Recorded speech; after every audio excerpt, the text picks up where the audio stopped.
There are several ways to select clips within a waveform edit. Let's take a look. Select All is executed with the keyboard shortcut Command plus A. Select All adapts to any element currently selected in an edit. For example, with a track selected, Command plus A selects all tracks. With a clip selected, Command plus A selects all clips. With a plugin selected, Command plus A selects all plugins. And with an audio file selected in the browser, Command plus A selects all audio files. At any time, we can deselect all by pressing the Escape key.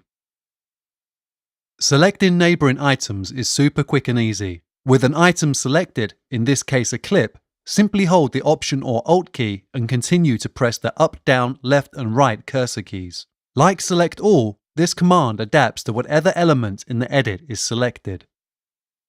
To quickly grab a selection of clips, simply hold the Option or Alt key and drag the plus sign cursor over a section of your edit. Any clips that fall within the expanded yellow box area become a part of the selection. To quickly deselect, we can hit the Escape key. New to Waveform 10 is Range Selection. By holding Alt, Option and Shift, we can drag out a range with the cursor. This method allows you to make precise selections based off of the timeline or a specific part of your arrangement. Holding Alt, Option and Shift and setting a range in the timeline selects all clips from all tracks within that range.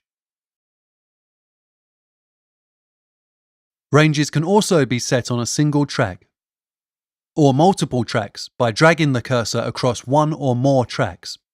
Users can also use range selection to quickly set loop points. Simply select the range and execute the loop points command. I've assigned this to the keyboard shortcut Command plus L.